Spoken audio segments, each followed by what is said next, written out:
Your body is exhausted, but the moment the lights go off, your mind wakes up. For the ADHD brain, this isn't a willpower failure. It's a circadian clock running on a different biological schedule, one that responds to environmental signals, not to effort. Tonight, we look at exactly how to use that. This isn't about sleep hygiene tips you've already tried. It's about the external levers your environment controls, and why the ADHD brain follows those when nothing else has worked. Welcome to Psychology for Sleep. As we begin, let the tension in your shoulders melt away. Subscribe to join our community of healthy sleepers. Before we dive deep, let's take one collective breath together. Inhale peace. Exhale the day.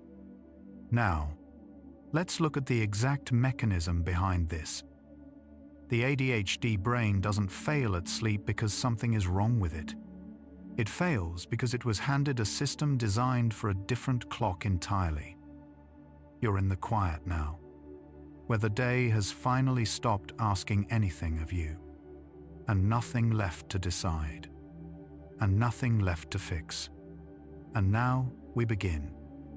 The ADHD brain runs on a delayed circadian phase.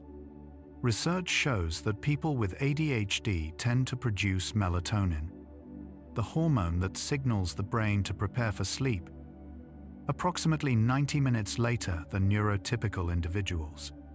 This isn't a habit. It's a biological timing difference encoded into the circadian system itself. So when you're told to be in bed by 10 p.m. and you feel completely wired, your brain isn't being difficult. It genuinely isn't receiving the sleep signal yet. The clock hasn't turned. Understanding this is the first step toward working with your biology instead of fighting it. Adenosine is the brain's sleep pressure molecule. Every hour you're awake, adenosine accumulates in the brain, building what scientists call sleep drive.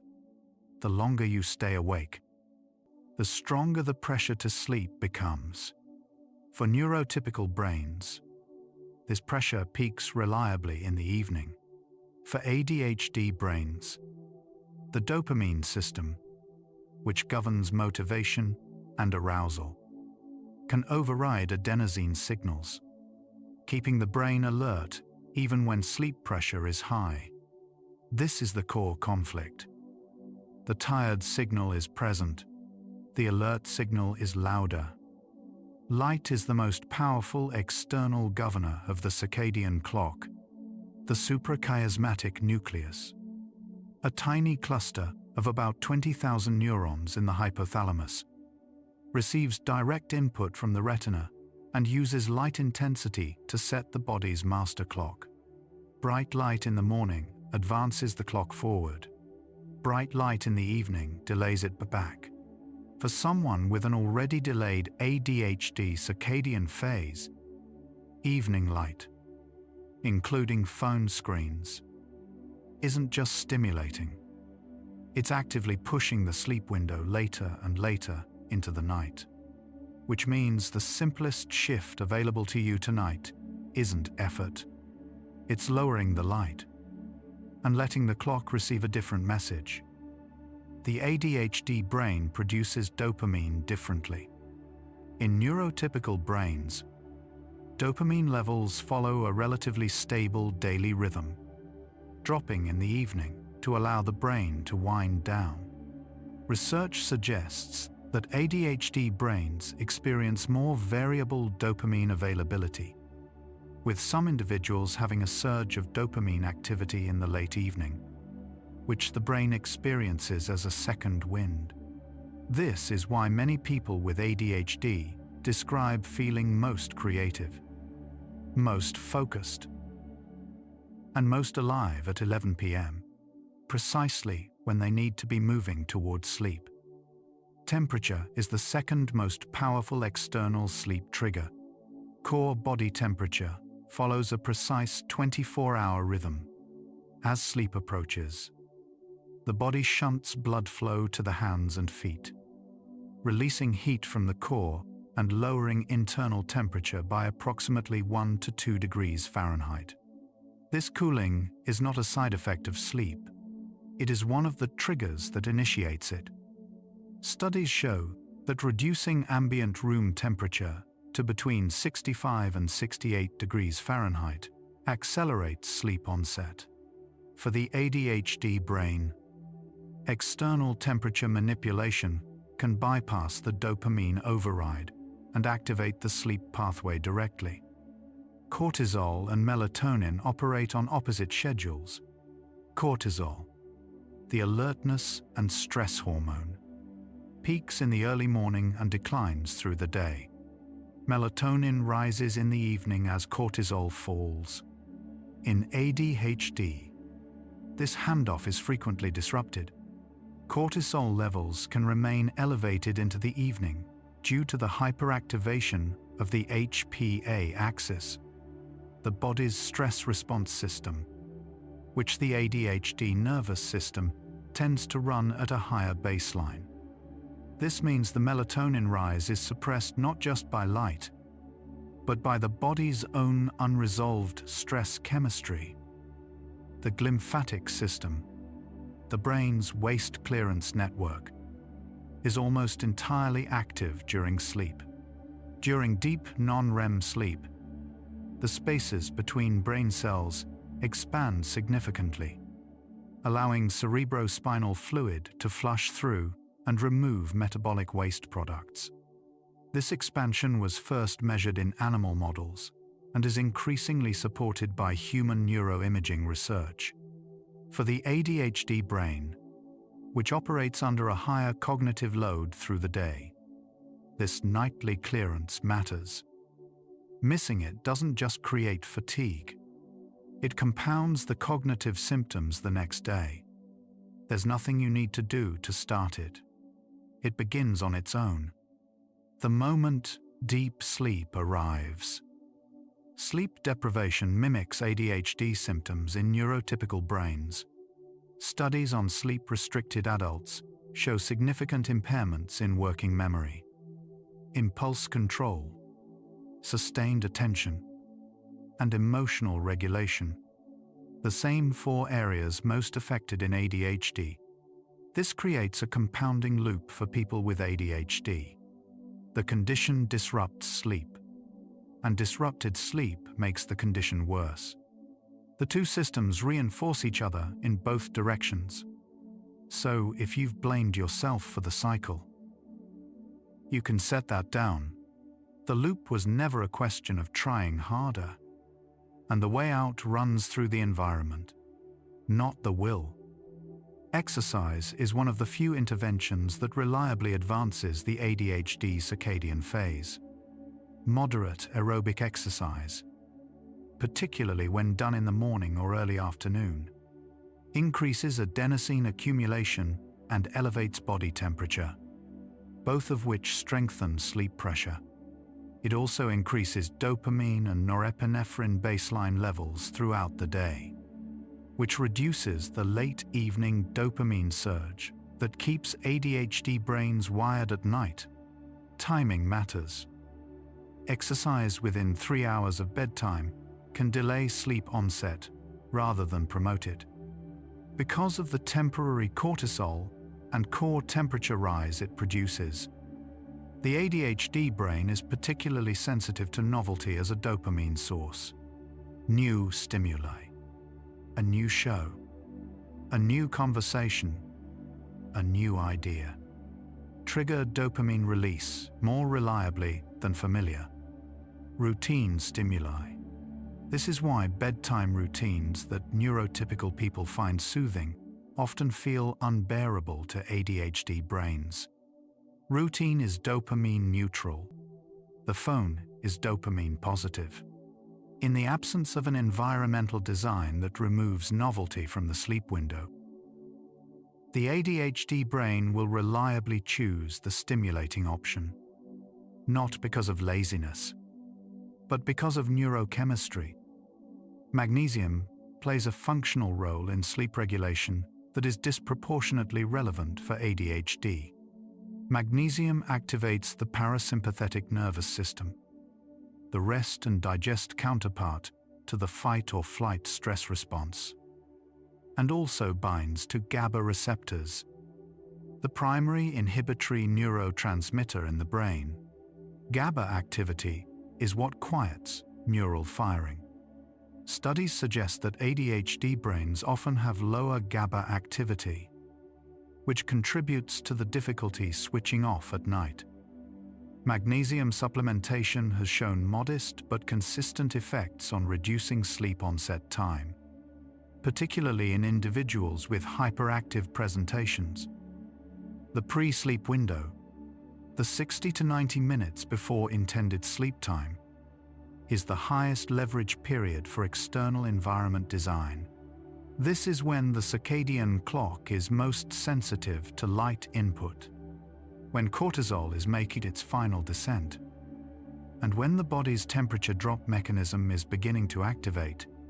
Any high dopamine activity during this window, screens, arguments, stimulating media, resets the circadian signal and pushes sleep onset later.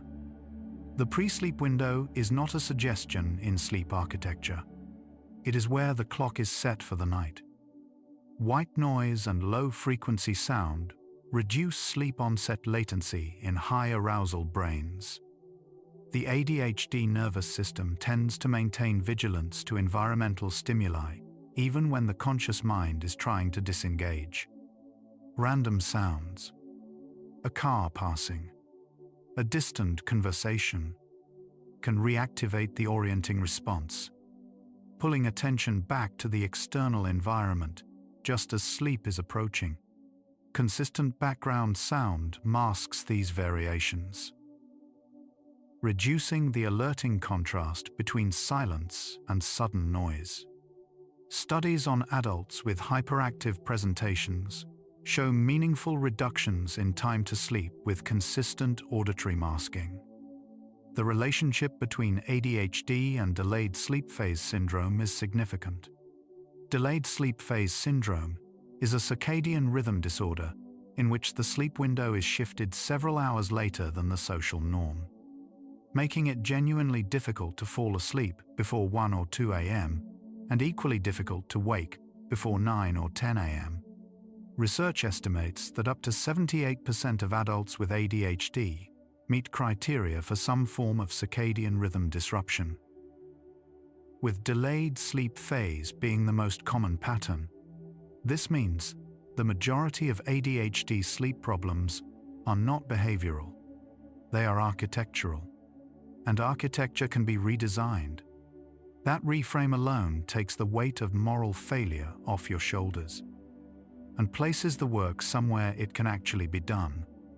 Protein consumed in the evening influences sleep chemistry. Tryptophan, an amino acid found in protein-rich foods, is the precursor to serotonin, which is the precursor to melatonin. The metabolic pathway from tryptophan to melatonin takes several hours, which means that the nutritional environment of dinner and evening snacks shapes the melatonin levels available at sleep time. High carbohydrate meals late at night spike blood sugar and then insulin, which can trigger cortisol release during the night, a primary driver of middle-of-the-night waking in adults with ADHD. The default mode network, the brain region active during mind-wandering and self-referential thought, is hyperactive in ADHD. This is the network responsible for the mental chatter that accelerates the moment external stimulation is removed, including the moment the lights go off. In neurotypical brains, the default mode network reliably quiets as sleep pressure increases.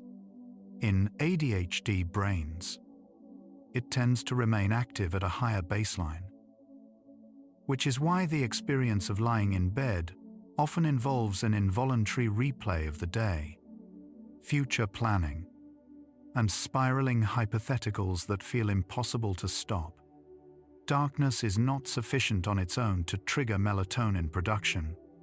The light environment must shift meaningfully. Research on dim light melatonin onset shows that melatonin production begins when ambient light falls below approximately 10 lux, roughly the level of a dimly lit room at dusk. Standard indoor lighting in the evening runs between 100 and 500 lux. Phone screens held 12 inches from the face can exceed 50 lux directly. This means that for most people, and particularly for ADHD individuals whose circadian clock is already running late, the indoor light environment is continuously signaling daytime to the brain well past sunset. The reassuring part is how responsive this is. Dim the room below the level of a single soft lamp, and within minutes, the brain begins to receive the signal it has been waiting for all evening. Cold water exposure to the face or extremities activates the diving reflex, a parasympathetic response that rapidly lowers heart rate and shifts the nervous system toward a calmer state.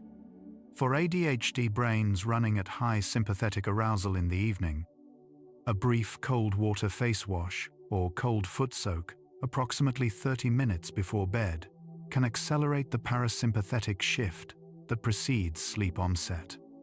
This works through direct physiological pathway, not through relaxation effort, which the ADHD brain tends to resist.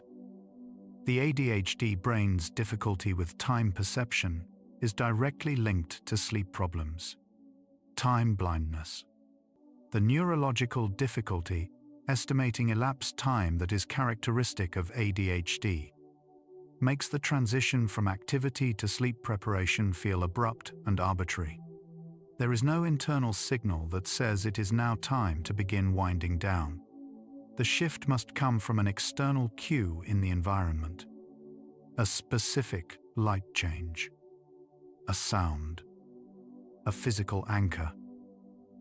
Because the internal clock signal that neurotypical people experience as a natural draw towards sleep is significantly quieter in ADHD neurology. REM sleep. The stage of sleep most associated with emotional processing and memory consolidation is disproportionately important for ADHD symptom management. During REM, the brain processes emotionally charged experiences from the day, strips the emotional weight from memories, and consolidates learned information into long-term storage. People with ADHD who consistently get insufficient REM, either from shortened total sleep or from alcohol use, which suppresses REM, show significantly greater emotional dysregulation the following day. Emotional dysregulation is already one of the most impairing features of ADHD. REM deficit makes it measurably worse. Scent is an underused environmental lever for circadian entrainment. The olfactory system has a direct anatomical connection to the limbic system, the brain's emotional and memory center, and to the hypothalamus, which houses the circadian clock. Lavender compounds have been shown in multiple studies to increase slow-wave sleep duration and reduce nocturnal wakefulness. More importantly, for ADHD, consistent use of a specific scent exclusively in the pre-sleep context conditions the brain to associate that olfactory input with the sleep state, creating a Pavlovian anchor that does not require effort or attention to activate. Caffeine has a half-life of approximately 5 to 7 hours in most adults. This means that a cup of coffee consumed at 2 p.m. still has 50% of its caffeine load active at 7 to 9 p.m. Caffeine works by blocking adenosine receptors, the same receptors where sleep pressure accumulates. By occupying these receptors, caffeine prevents adenosine from communicating the tiredness signal to the brain. For someone with ADHD who already has a suppressed sleep pressure signal due to dopamine override, afternoon caffeine can effectively eliminate the biological draw towards sleep during the window when it would otherwise be strongest. The ADHD brain benefits from what researchers call body doubling, the presence of another person. Even during wind-down routines, studies on ADHD productivity show that the presence of another person, even one who is not actively helping, increases task completion and reduces procrastination. The same mechanism applies to sleep preparation. Doing the wind-down routine in the physical presence of another person, or even via video call, activates social regulation circuits that quiet the hyper-focused, self-referential activity of the default mode network, making it easier to transition away from stimulating activity. The bedroom environment sends consistent circadian signals whether or not it is being consciously processed.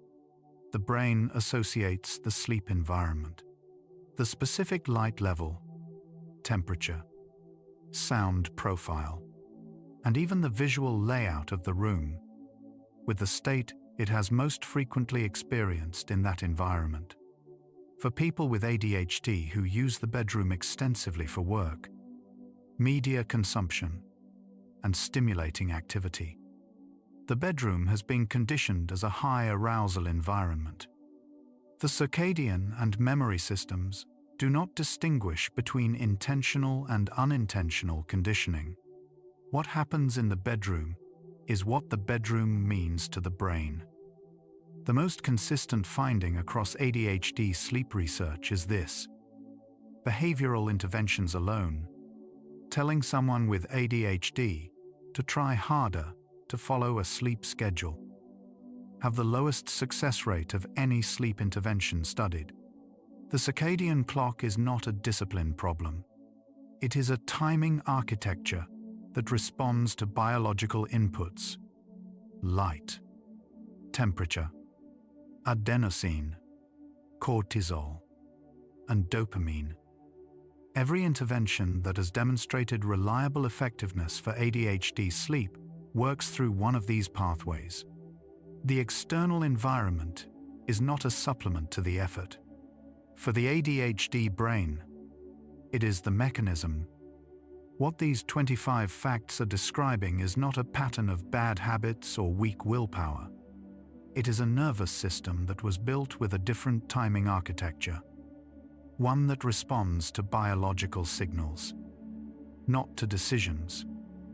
If you have spent years trying to make yourself go to sleep earlier, you now understand why the loop never closed. You were applying effort to a system that doesn't run on effort. It runs on environment. Notice the weight your shoulders have been carrying. What the next facts follow is the specific architecture of that environment. The external inputs the ADHD clock actually responds to, and the order in which they need to be arranged. Consistent wake time is more important than consistent bedtime for circadian entrainment. The circadian clock anchors primarily to the morning light signal and the wake time, not to the sleep time. Research on shift workers and jet lag recovery consistently shows that fixing the wake time, even on weekends, is the single most effective behavioral anchor for the circadian system. For ADHD brains with a delayed phase, this means the priority intervention is not forcing an earlier bedtime. It is committing to a consistent morning anchor time and using morning light to pull the clock forward over days and weeks. Blue light wavelengths, approximately 480 nanometers, are the most potent suppressors of melatonin production. The retinal ganglion cells that feed directly into the circadian clock are specifically sensitive to short wavelength blue light. This is why LED screens, LED room lighting, and fluorescent office lights are so effective at suppressing evening melatonin. They are disproportionately blue-shifted compared to the warm, red-shifted light of sunset and candlelight. Blue light blocking glasses or warm amber lighting after 8 p.m. have been shown to meaningfully preserve melatonin onset timing in adults who cannot fully eliminate screen use in the evening. The ADHD brain's executive function deficit directly impairs sleep initiation. Sleep initiation requires a sequence of behavioral steps: stopping current activity, transitioning to a quieter environment, reducing stimulation, lying down, and maintaining stillness. Each of these steps requires the prefrontal cortex, the region most impaired in ADHD, to inhibit the more stimulating alternative. Research confirms that the ADHD difficulty with task switching is not confined to work and school contexts. It applies identically to the task of transitioning from wakefulness to sleep. External structure that removes the decision load from each step is not a crutch. It is compensating for a genuine neurological gap. Weighted blankets reduce physiological arousal in high sensory nervous systems. Deep pressure stimulation, the mechanism through which weighted blankets work, activates the parasympathetic nervous system and increases serotonin and dopamine synthesis. For ADHD brains that are hypersensitive to sensory input, the diffuse, consistent pressure of a weighted blanket provides a grounding sensory signal that reduces the hypervigilance that keeps the brain scanning for novel stimuli. Multiple studies have shown reductions in anxiety and sleep onset time in children and adults with ADHD when using weighted blankets in the 10% of body weight range. The relationship between ADHD medications and sleep is bidirectional and nuanced. Stimulant medications, which increase dopamine and norepinephrine availability, typically reduce ADHD symptoms during the day, but can significantly delay sleep onset if taken too late. Research shows that the timing of the last stimulant dose is one of the most modifiable factors in ADHD sleep quality. However, some individuals with ADHD show a paradoxical calming effect from low-dose stimulants taken in the early evening, because the dopamine stabilization they provide reduces the compensatory dopamine-seeking behavior that drives evening hyperfocus and screen use. The pre-sleep cognitive offload, writing down tomorrow's tasks and unfinished thoughts before bed, has demonstrated measurable effects on sleep onset speed. A study published in the Journal of Experimental Psychology found that participants who spent the mechanism is cognitive. The default mode network continues processing unfinished business after the body lies down, externalizing that processing onto paper, creating a physical record that the brain no longer needs to hold in working memory, reduces the cognitive load of the wind-down period for ADHD brains that are already running multiple processing threads. The social Zeitgeber hypothesis proposes that social interactions are one of the body's primary circadian timekeepers. Zeitgeber means time viver in German. It refers to any external cue that synchronizes the internal clock. Social Zeitgebers include mealtimes, social contact, and scheduled activity. For adults with ADHD, who frequently have irregular social schedules, non-standard work hours, or a tendency toward social isolation in the evening, the absence of consistent social timing signals compounds the circadian drift. Even low-intensity, brief social contact at consistent times, a daily phone call, a shared meal, provides a synchronizing signal the circadian system uses. napping strategy is counterintuitive for ADHD sleep architecture.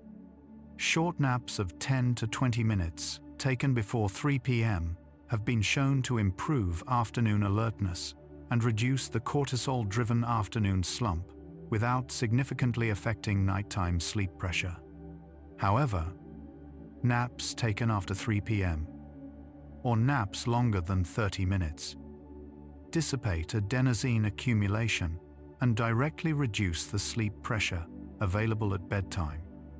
For ADHD individuals who are already operating with a weakened sleep pressure signal due to dopamine override, an ill-timed nap can eliminate the small window of natural drowsiness that evening provides, making sleep onset nearly impossible. Alcohol disrupts ADHD sleep architecture in two distinct ways. First, alcohol's initial sedative effect is produced by GABA enhancement, the same inhibitory pathway that is underactive in ADHD brains, which is why alcohol is disproportionately effective at inducing drowsiness in this population. Second, as alcohol is metabolized, typically 3 to 4 hours after consumption, it produces a rebound excitatory effect that fragments sleep in the second half of the night and suppresses REM. This means alcohol may help an ADHD brain fall asleep while simultaneously destroying the quality of the sleep that follows. The short-term gain systematically undermines the long-term architecture. The relationship between gut health and sleep quality operates through the gut-brain axis. The gut produces approximately 90% of the body's serotonin, the primary precursor to melatonin, and communicates bidirectionally with the brain via the vagus nerve. Gut microbiome dysbiosis, an imbalance in the bacterial composition of the gut, which is more prevalent in people with ADHD, has been associated with reduced serotonin availability, increased inflammatory markers, and disrupted circadian gene expression. Dietary consistency and gut microbiome support are not separate from sleep management for ADHD. They are part of the same biological system. The ADHD nervous system's hypersensitivity extends to proprioceptive input, the sense of the body's position and movement in space. This is why many people with ADHD have difficulty lying still at bedtime.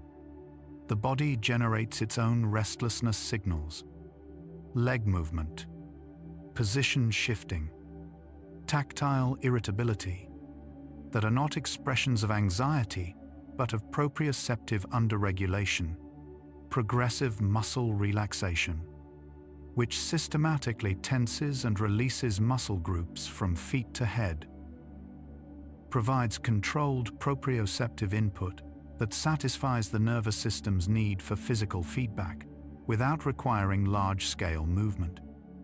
Social media use in the pre-sleep window is particularly disruptive for ADHD brains for reasons beyond blue light.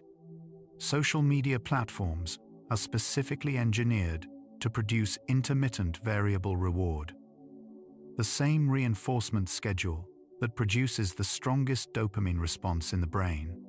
The unpredictability of what the next scroll will contain activates the nucleus accumbens, the brain's reward center, in a way that continuous, predictable content does not. For an ADHD brain that is already dopamine-seeking in the evening, social media is the most potent possible source of the exact neurochemistry that delays sleep. Heart rate variability, a measure of the variation in time between heartbeats, is a reliable proxy for nervous system arousal state. Higher heart rate variability indicates greater parasympathetic activity and lower stress. Research shows that ADHD is associated with chronically lower heart rate variability at baseline, meaning the parasympathetic system is operating at a reduced capacity even at rest. Slow, extended exhale breathing, specifically exhales longer than inhales, directly stimulates the vagus nerve and increases heart rate variability. 4 counts inhale, 7 counts exhale, practiced for 5 to 10 minutes before bed, produces measurable parasympathetic activation within a single session. Sensory diet. The deliberate management of sensory input throughout the day influences sleep readiness in ADHD. Occupational therapists working with ADHD populations use the concept of sensory diet to describe the balance of sensory stimulation needed to keep the nervous system in a regulated state. A nervous system that has been chronically understimulated during the day, from sedentary work, limited physical movement, and reduced social contact, often seeks sensory input in the evening through screens and hyperfocus. Providing adequate sensory stimulation during daylight hours reduces the evening compensation drive. The smell of the sleep environment is processed by the brain even during sleep. Unlike most sensory systems, which have gating mechanisms that reduce responsiveness during sleep, the olfactory system remains partially active. This is relevant for ADHD because it means that the scent conditioning established in the pre-sleep window can serve as a continuous sleep maintenance signal throughout the night, not just as a sleep onset cue. A consistent, sleep-associated scent, diffused at low intensity through the night, has been shown to increase slow-wave sleep depth in multiple sleep laboratory studies. The relationship between physical activity and ADHD sleep extends beyond adenosine. Exercise increases BDNF, brain-derived neurotrophic factor, which supports prefrontal cortex function, because the prefrontal cortex is the region responsible for the behavioral inhibition required to initiate and maintain sleep onset behavior. Improving its function during the day has downstream effects on sleep initiation at night. This is part of why consistent exercise is one of the highest effect size non-pharmacological interventions for both ADHD symptom management and ADHD sleep quality simultaneously. Darkness in the morning has a sleep-preserving function that is often overlooked. The circadian clock uses the morning light signal to time the offset of melatonin production. In environments where morning light enters the bedroom early, through thin curtains or east-facing windows, melatonin is suppressed earlier than the brain's delayed phase schedule calls for, causing early morning waking that is light-driven rather than need-driven. Blackout curtains in ADHD sleep environments serve a dual function. They maintain the pre-sleep darkness needed for melatonin onset, and they prevent premature melatonin suppression in the early morning before the brain has reached its natural sleep completion point. The ADHD brain's difficulty with transitions, moving from one activity to another, is neurologically identical to the difficulty transitioning from wakefulness to sleep. Both involve inhibiting a current state and initiating a new one. Both require prefrontal inhibitory control. Both are disrupted by the same executive function deficit. This means that any strategy that helps ADHD brains manage daytime transitions also applies to the sleep transition. The use of transition warnings, a 5-minute audio cue, a gradual light dimming, provides the prefrontal cortex with preparation time that reduces the inhibitory demand of the transition itself. Melatonin supplementation in ADHD works differently than in the general population. Because ADHD involves a delayed melatonin onset rather than a deficiency in melatonin production, the timing of supplementation is more important than the dose. Low doses, 0.5 to 1 milligram, taken approximately 90 minutes before the desired sleep time, work by advancing the circadian phase rather than by sedating. Higher doses have not been shown to produce better sleep outcomes in ADHD and can produce next morning drowsiness that worsens daytime symptoms. The mechanism is clock shifting, not sedation. The ADHD brain's hyperfocus state, a period of intense, involuntary concentration on a stimulating activity, is particularly likely to be triggered in the pre-sleep window because the day's other demands have ended. Hyperfocus is not a deliberate choice. It is a state the ADHD brain enters when dopamine reward is present and external interruption is absent. The evening's combination of reduced external obligations, high dopamine activities such as gaming or creative work, and absence of social accountability creates the optimal conditions for hyperfocus onset. Interrupting hyperfocus requires an external trigger that is more salient than the internal dopamine reward maintaining it. Sleep restriction therapy, a component of cognitive behavioral therapy for insomnia, has shown meaningful success rates in ADHD populations when adapted for the delayed phase. Rather than attempting to bring bedtime earlier immediately, adapted sleep restriction therapy begins by consolidating sleep at the individual's natural delayed phase window, establishing reliable sleep efficiency first, and then gradually advancing the phase forward over weeks. This approach works with the biological clock rather than against it, using the established sleep window as a stable foundation before attempting to shift it. The vagus nerve is the primary anatomical pathway through which the brain communicates with the body's sleep machinery. Vagal tone, the measure of vagus nerve activity, determines how quickly the body can shift from sympathetic to parasympathetic dominance. Low vagal tone, which is associated with ADHD, means this shift is slower and less complete. Interventions that directly stimulate vagal activity, cold exposure, slow breathing, humming, chanting, or gargling, increase vagal tone over time and accelerate the physiological transition into sleep readiness that the ADHD nervous system performs more slowly than average. The brain's default mode network and the task-positive network operate in opposition. When one is active, the other is suppressed. In ADHD, this opposition is weaker than in neurotypical brains, meaning both networks can be partially active simultaneously. This co-activation is part of why ADHD minds experience simultaneous boredom and mental noise at bedtime. The brain is neither fully engaged with an external task nor fully at rest. Structured, low-demand cognitive tasks during the wind-down, such as light reading, simple puzzles, or spoken word audio, occupy just enough of the task-positive network to quiet the default mode without generating the dopamine reward that delays sleep.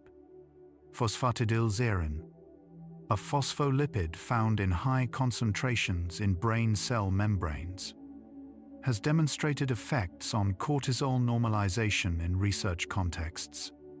Because the HPA axis hyperactivity common in ADHD produces elevated evening cortisol that suppresses melatonin onset, interventions that reduce cortisol have direct sleep implications.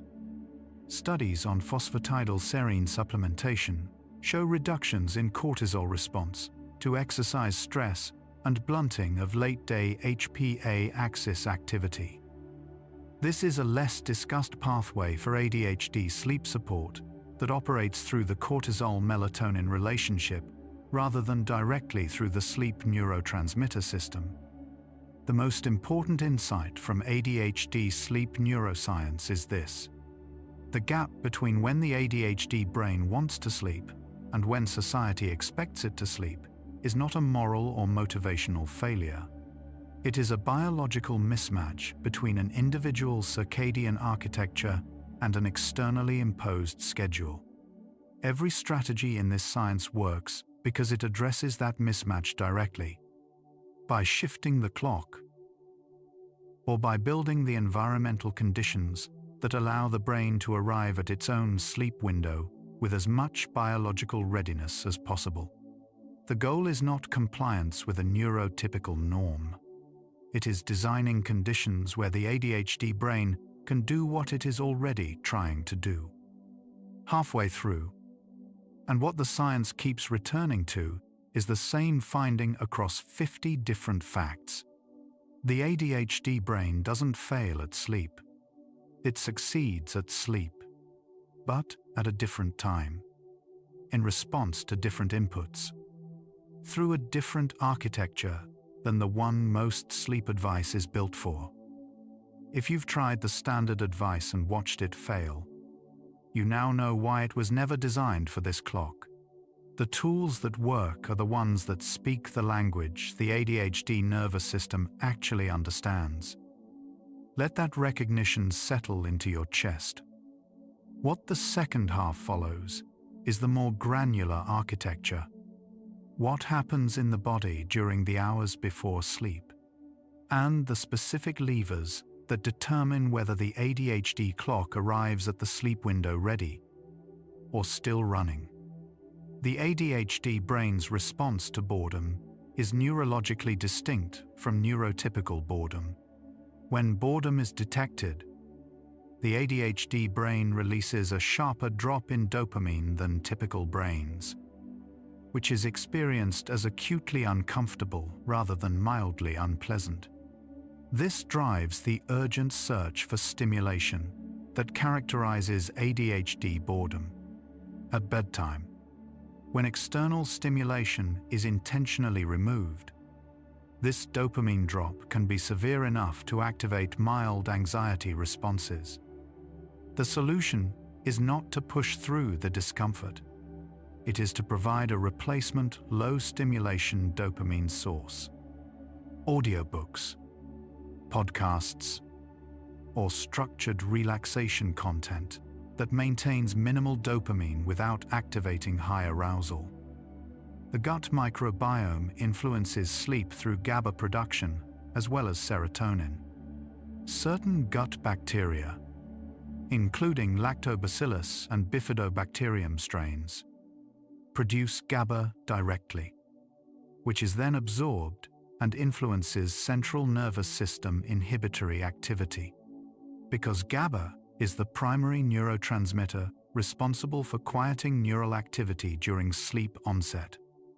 And because ADHD is associated with reduced GABA signaling, the microbial contribution to GABA availability is clinically relevant. Probiotic supplementation and fermented food consumption represent a slow but measurable pathway to improving inhibitory neurotransmitter availability in ADHD sleep management. The impact of morning sunlight on ADHD sleep is proportional to its timing and duration. Light exposure in the first 30 minutes after waking delivers the strongest circadian phase advancing signal of the day. Research on circadian phase advancement shows that 10 to 30 minutes of outdoor morning light, or bright indoor light in the 10,000 lux range, produces meaningful forward shifts in melatonin onset timing over 1 to 2 weeks of consistent use. This is a slow intervention, not an immediate one, but it operates at the clock level, not the symptom level, which means its effects accumulate and persist. The ADHD brain processes the passage of time differently during hyperfocus. During hyperfocus, time perception is compressed. Minutes can pass as seconds. This means that a quick pre-sleep phone check that the ADHD brain estimates will take 10 minutes can objectively span 90 minutes without the individual registering the elapsed time. External time anchors, visible clocks, timed app limits, alarms serve as prosthetic time perception for the ADHD clock system, in the same way that a visual calendar serves as a prosthetic for working memory. Proprioceptive activities immediately before bed reduce the vestibular arousal that contributes to ADHD sleep difficulties. The vestibular system, which governs balance and spatial orientation, is closely linked to the arousal regulation system. Activities that provide rhythmic vestibular input, rocking, gentle swinging, slow walking, can satisfy the sensory system's movement needs without producing the cortisol elevation of aerobic exercise. Many adults with ADHD instinctively pace or rock before sleep without understanding the sensory regulation function this behavior serves. The neurotransmitter norepinephrine, elevated in ADHD states of hyperarousal, is specifically involved in maintaining vigilance and environmental monitoring. High norepinephrine levels at bedtime keep the brain's threat detection system online, scanning for stimuli that might require a response. This is part of why ADHD brains are so sensitive to small sounds, light changes, and physical sensations at night. The norepinephrine system is treating the pre-sleep environment as a potential threat environment. Strategies that reduce norepinephrine, slow breathing, cold exposure, consistent environmental predictability, directly address this vigilance mechanism. The ADHD tendency toward emotional dysregulation has sleep consequences that extend beyond the mood effects of sleep deprivation.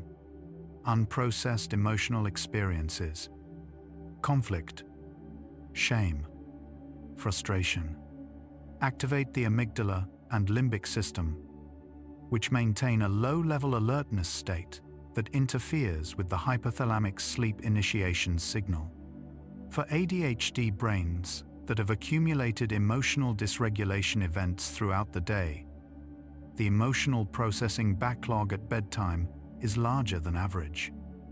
Brief, expressive writing, 3 to 5 minutes of unfiltered thought dumping before bed, has been shown to reduce amygdala activation at sleep onset by externalizing the processing load.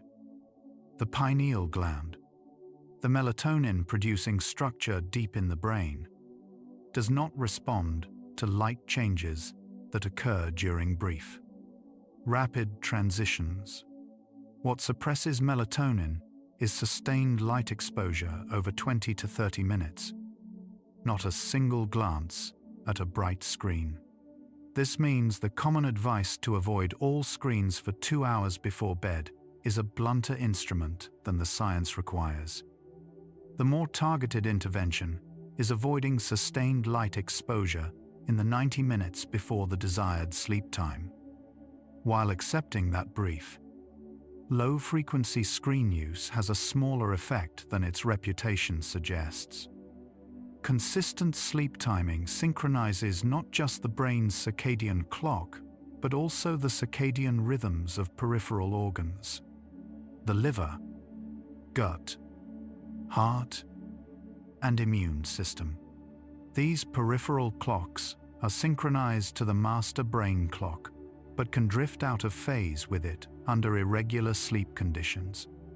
When peripheral clocks are misaligned with the central clock, inflammatory signaling increases, metabolic function is disrupted, and immune regulation is impaired. For ADHD individuals who already experience higher rates of inflammatory markers, chronic circadian misalignment is a compounding health factor beyond the immediate sleep symptoms.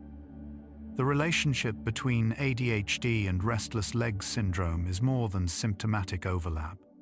Both conditions involve dopaminergic pathway dysregulation, particularly in the circuits governing movement, initiation, and suppression.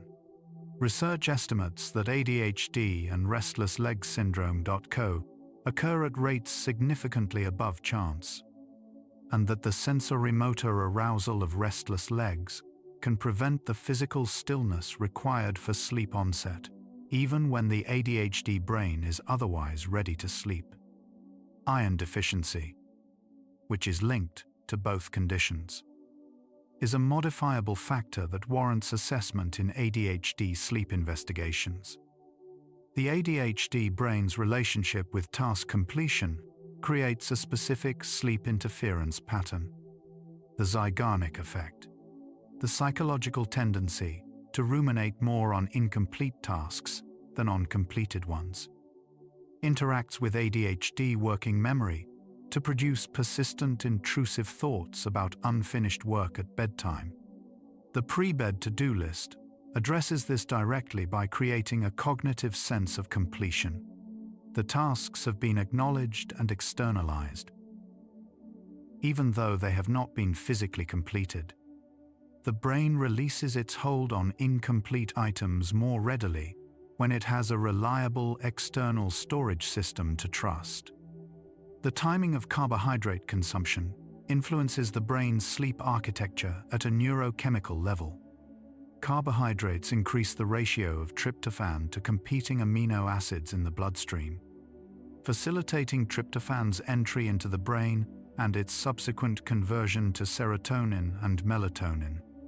A small carbohydrate containing snack 1 to 2 hours before bed, such as a banana or a small portion of oats, can modestly increase melatonin precursor availability. The effect is subtle but consistent, and it operates through nutritional biology rather than through sleep effort. Thermal comfort is more critical to sleep maintenance in ADHD than in neurotypical individuals.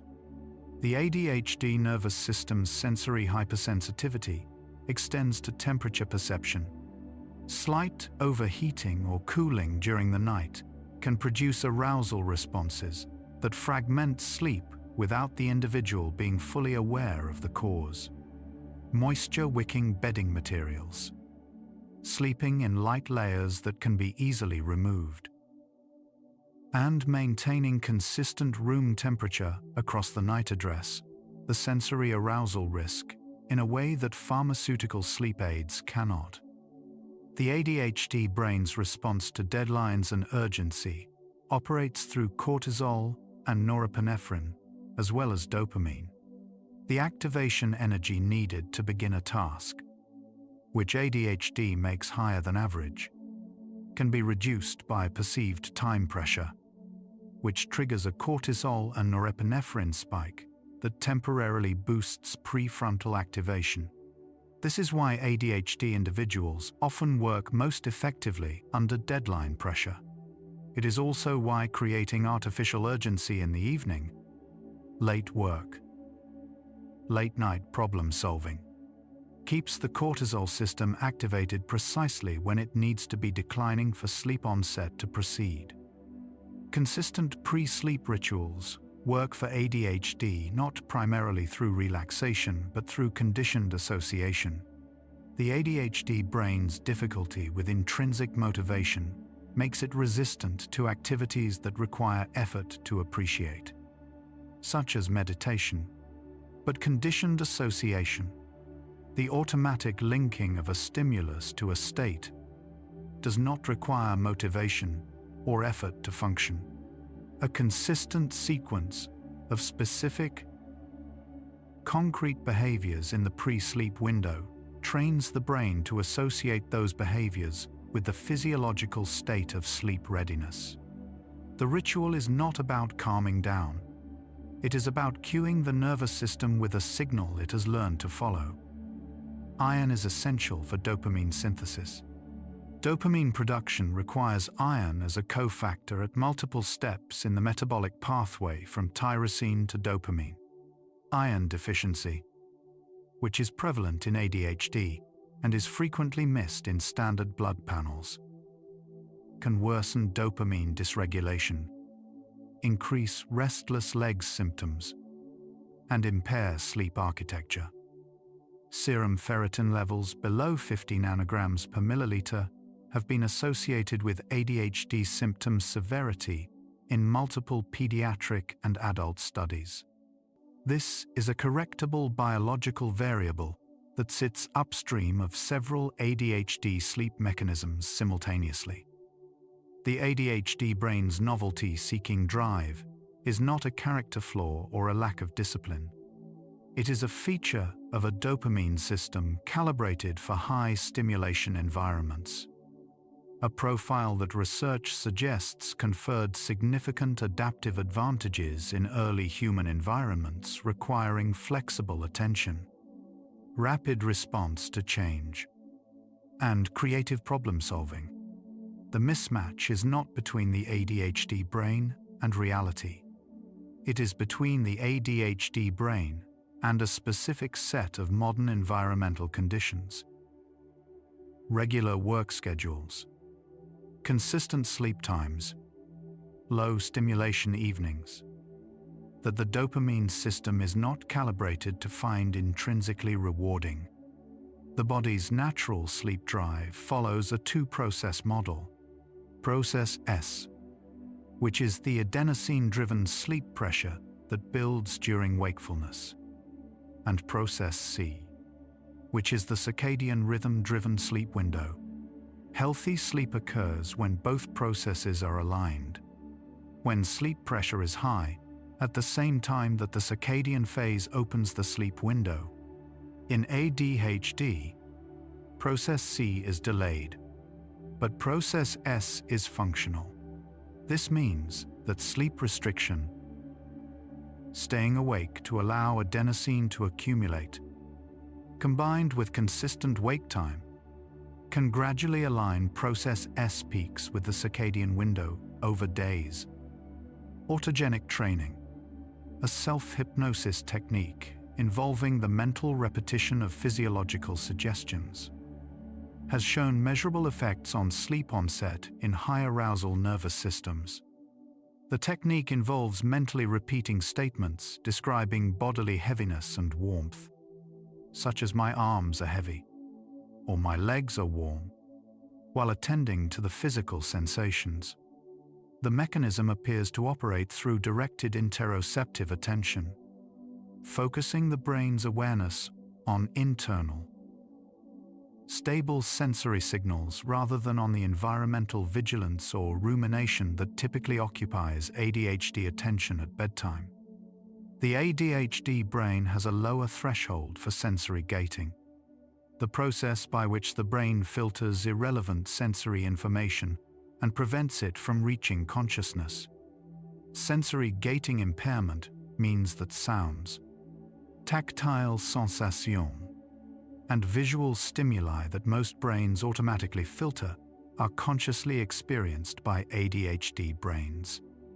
At sleep onset, when the external environment is quiet, the internal sensory environment, heartbeat, breathing sounds, the feeling of sheets, can become disproportionately salient.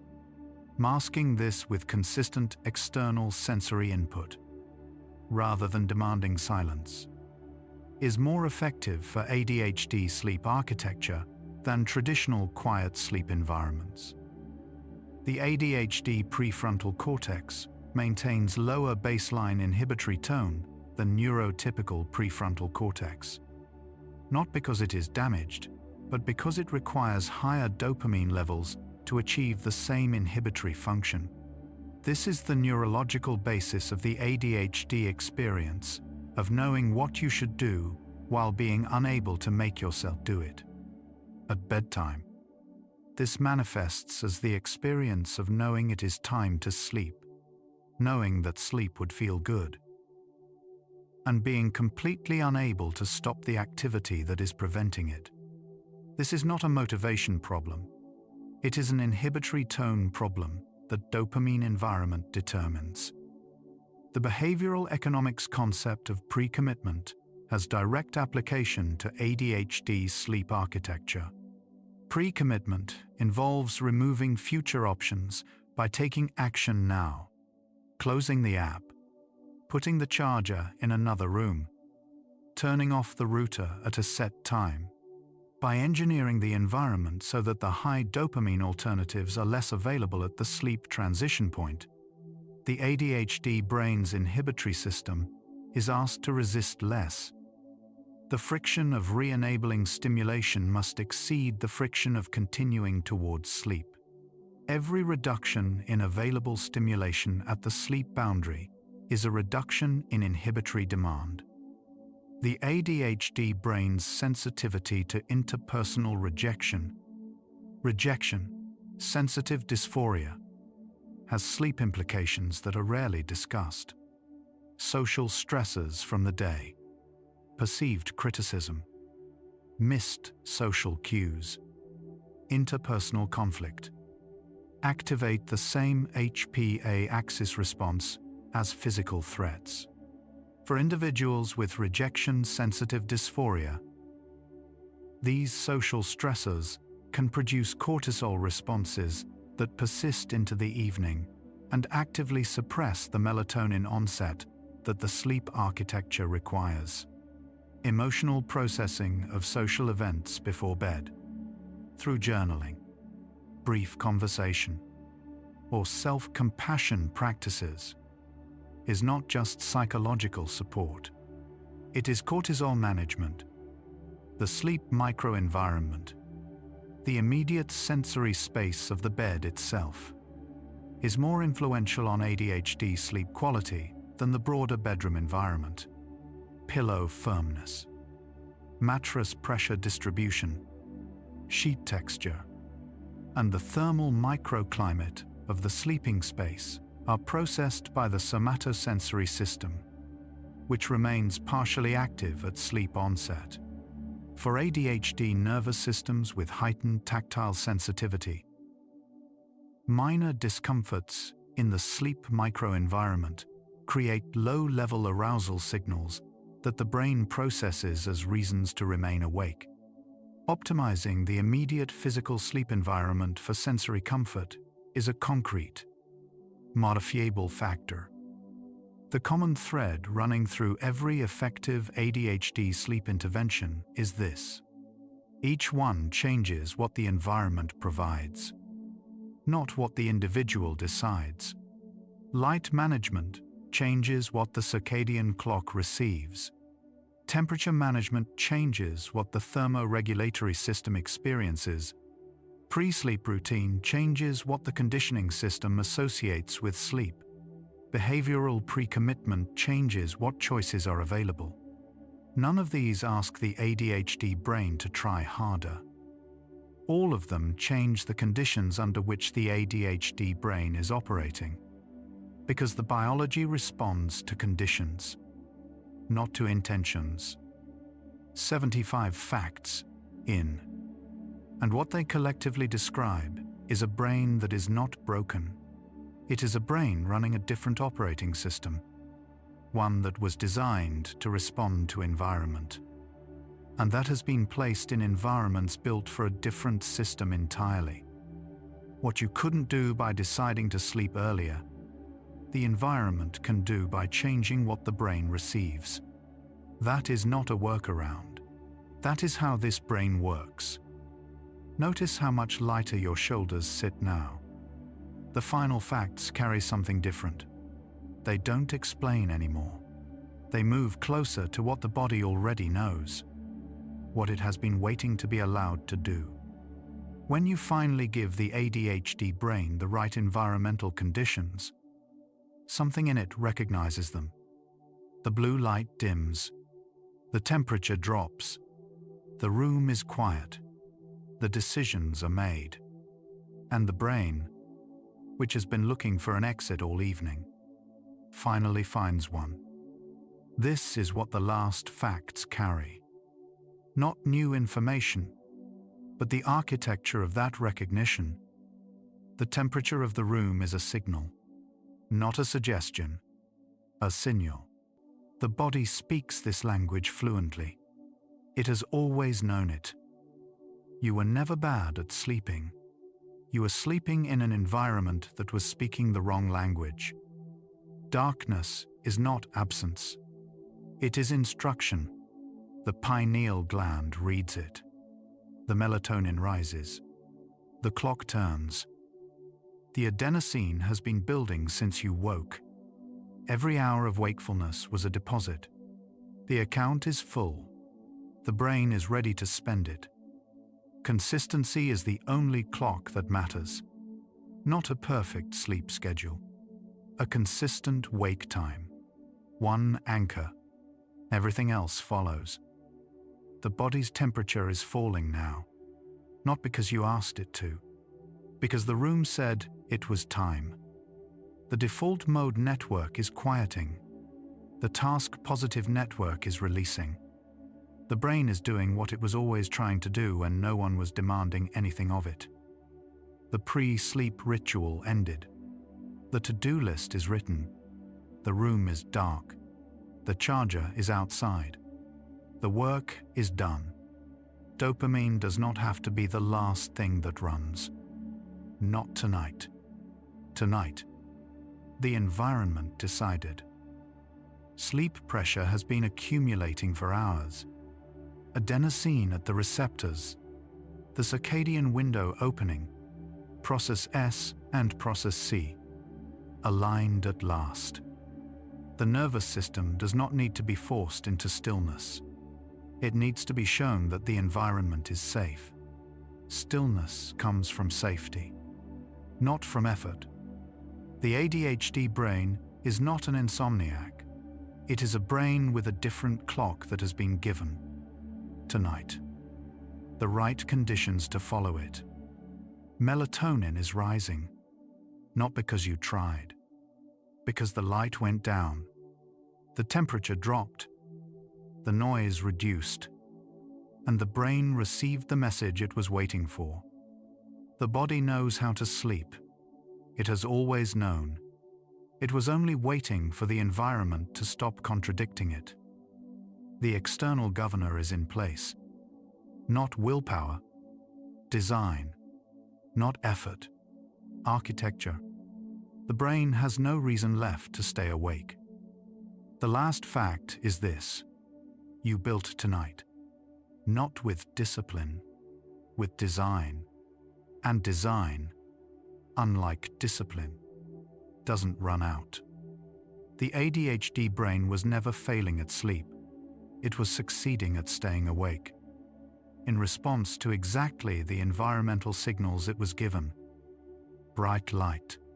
High dopamine. No temperature drop. No external anchor. No transition cue. The clock did what it always does. It followed the inputs. What tonight did was change the inputs. Not by demanding the brain comply with a different schedule, by giving it the biological conditions that its architecture is actually designed to respond to. That is the only switch that works. Not force, not resolve. Environment, design, signal. The brain follows the conditions. It always has.